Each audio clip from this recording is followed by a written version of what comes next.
السلام عليكم، أنا أيمن محمد، وإن شاء الله النهاردة في فيديو جديد هنتكلم عن العاصمة الإدارية الجديدة. إن شاء الله النهاردة هنتكلم في نقطة مهمة جدا، وهي نقطة الأسعار الغالية في العاصمة الإدارية الجديدة، أو ليه العاصمة الإدارية الجديدة غالية قوي كده كأسعار بقى سكني، إداري، تجاري، طبي. النقطة دي كان دايما بتسألها حتى من 4-5 سنين وهي لسه العاصمة جديدة خالص ولسه صحراء، ولسه بنتسألها النهاردة، والنهاردة زادت شوية بسبب ان الأسعار الفترة الأخيرة زادت زيادات كبيرة. فطبيعي الناس بقت مستغربة، اللي هو أبسط سؤال بيتسأل: يا جماعة هو ليه أسعارها غالية جدا؟ دي لسه ما اشتغلتش، ده لسه ما اتسلمتش، لسه المنطقة ما اتبنتش هناك بالكامل، فليه الأسعار تبقى غالية كده؟ فأنا حبيت أعمل الفيديو ده شوية أرد على التساؤل ده ويوضح لنا كام نقطة. اول حاجه، ليه العاصمه الاداريه الجديده غاليه؟ طبعا زيها زي اي مدينه بيحكمها اول حاجه التكلفه، ان انا المكان نفسه غالي، يعني الارض نفسها او المشروع. لو انا داخل انا مطور وهعمل مشروع في العاصمه الاداريه الجديده، فسعر الارض اللي بشتريها بيكون غالي جدا، ثم التكلفة بتاعت الأرض دي نفسها، من سواء نقط قانونية، تخليصات ورخصة والكلام ده كله، أو إنشاءات أو تشطيب، الكلام ده كله بيبقى بأرقام كبيرة. يعني بنتكلم إن أقل مشروع في العاصمة لو مساحته بنقول مثلا الأرض 3000 متر 4000 متر، يكلفني تكلفة توصل ل 500 مليون أو 600 مليون جنيه. دي التكلفة بتاعت المشروع، فبالتالي انا هصرف على المشروع رقم كبير كسر النص مليار، فطبيعي هبقى محتاج ان انا اكسب مكسب برضو كبير. فده بيأثر على الاسعار معايا بشكل كبير جدا، ان تكلفة المكان نفسه غالية، البنى في العاصمة نفسه غالي، في شوية صعوبات، ان المكان بعيد شوية على الناس اللي بتشتغل او على المقاولين، ان المكان لسه طبعا مش متمهد بالكامل، ان المكان لسه ما فيهوش حياة. ده كله بيزود لي التكلفة بتاعت الانشاءات وتكلفة التشطيب. فدي اول نقطة اساسية، ان تكلفة المشروع نفسه سواء سكني، تجاري، اداري، طبي، بيبقى رقم كبير. ابسط مشروع اللي هو ده الارض بتاعته 3000 متر، هنلاقي تكلفته تكسر 500 مليون او 600 مليون، ده غير مصاريف التسويق والاوبريشن جوه الشركة. تاني نقطة، ان المطور بيقسط على فترات طويلة.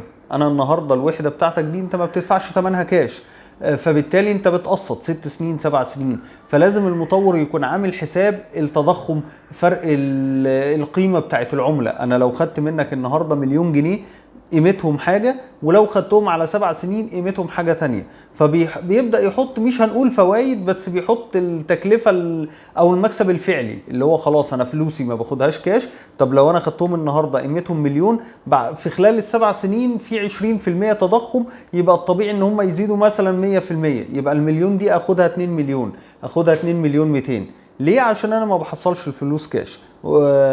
فبالتالي مكسبي لو انا حسبت بس على التكلفة وعلى مكسبي النهاردة، هلاقي نفسي عقبال ما اخلص المشروع وعقبال ما الم الاقساط بتاعتي انا ما كسبتش تقريبا حاجة، وهلاقي ان قيمة الفلوس نزلت جامد جدا.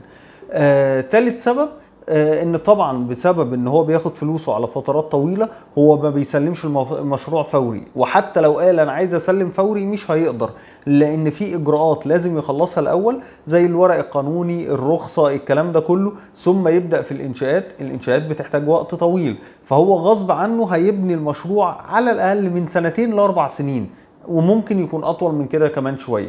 طب الفترة دي هتأثر عليا أنا كمطور في إيه؟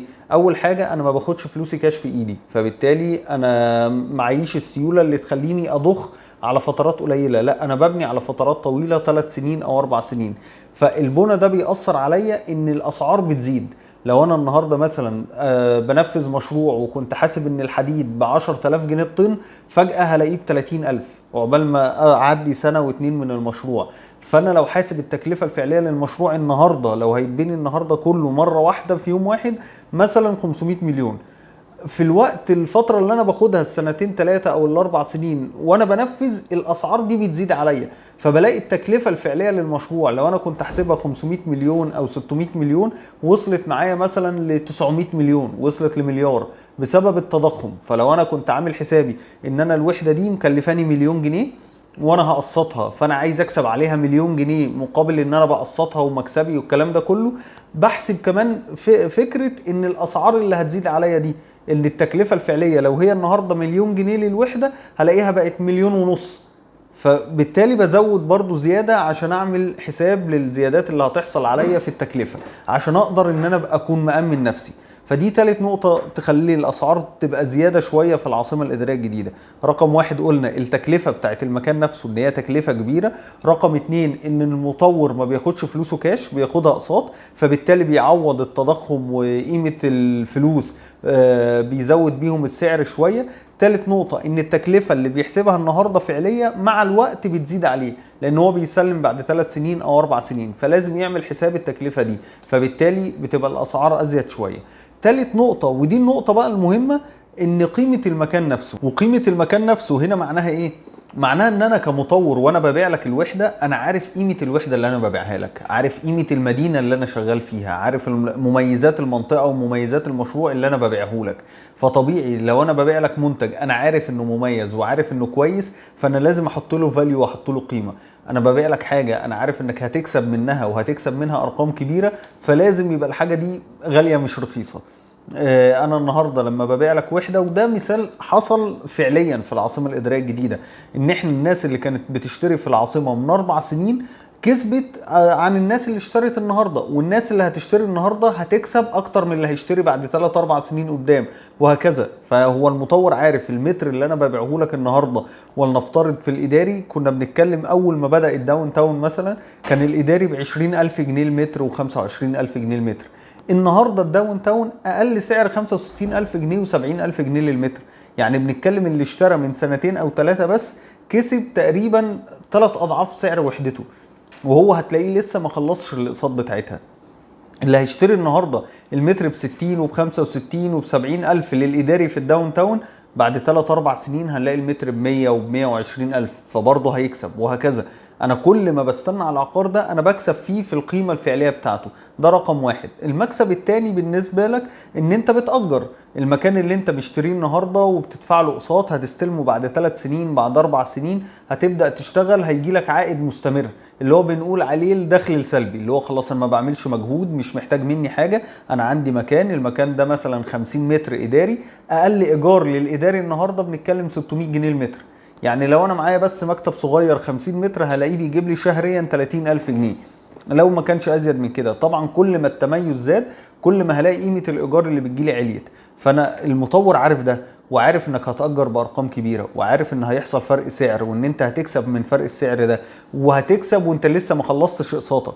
فدي ميزه مهمه جدا كل المطورين عارفينها، فبالتالي بيحط يعني سعر اغلى سنه في مقابل ان انا خلاص انا ببيع لك منتج كسبان. منتج انت بس كل اللي انت محتاجه ان انت تختاره صح كموقع، تختاره صح كمواصفات، كمساحه، يبقى معاك الامكانيات الماديه بتاعته انك تدفع المقدم وتدفع الاقساط بتاعتك لمده معينه 3 سنين و4 سنين. قدرت تعمل ده هتكسب منه، لازم هتكسب منه فرق سعر، هتكسب ايجار، هتكسب القيمه بتاعت المكان نفسها. فالاستثمار العقاري هو استثمار مضمون وكويس جدا، والمطور عارف ده. فبالتالي لما انا اكون في مدينه بقى هي يعتبر اعلى مدينه كمستوى واعلى مدينه كطلب موجود النهارده في مصر، فلازم هزود سعر المنتج بتاعي شويه. ومن الاربع نقط دول نفهم هي ليه اسعار العاصمه غاليه. هي هنا المكان ما بنقولش عليه غالي عشان هو شغال او غالي عشان هو سكن. احنا عندنا مناطق كتيرة ساكنة وشغالة ومناطق كويسة بس ما وصلتش لأسعار العاصمة. اقربها الشروق، الشروق قصاد العاصمة الناحية التانية على طول، هي ارخص من العاصمة الادارية الجديدة. ليه؟ عشان هي مش بنفس القيمة وبنفس المستوى بتاع العاصمة الادارية الجديدة، ومش موجود عليها نفس الطلب اللي موجود في العاصمة الادارية الجديدة.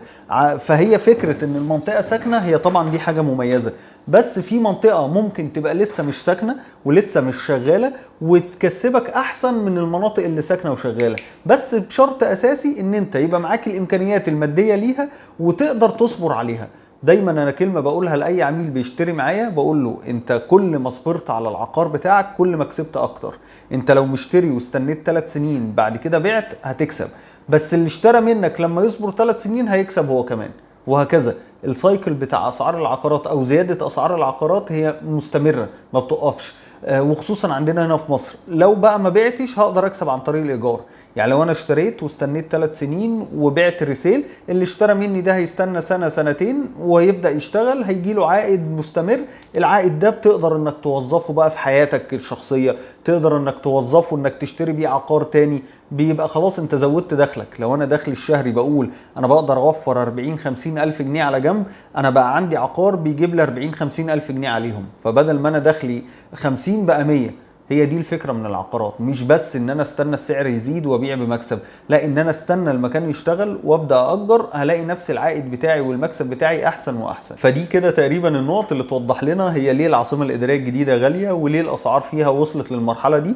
وانا بقول ان لسه الاسعار هتزيد تاني، ولسه هيبقى في طلب على العاصمه الاداريه الجديده اكتر وقت ما يبدا التشغيل الفعلي. احنا كل ده لسه ما اشتغلناش في العاصمه، ولسه ما حدش كسب منها كايجار، لكن مجرد ما تشتغل، مجرد ما الناس تبدا تاجر، الاسعار هتروح في مكان تاني خالص. واللي النهارده بيتباع ب 60 وب 70 وب 80 هنلاقيه وصل للضعف تقريبا. لو انت مهتم بالاستثمار العقاري وحابب يبقى ليك وحده عقاريه مميزه تقدر تكسب منها وتقدر تستثمرها صح، ممكن تكلمني، هتلاقيني معاك انا وفريق مبيعات متكامل بنساعدك خطوه بخطوه نوصلك لعقارك الجديد.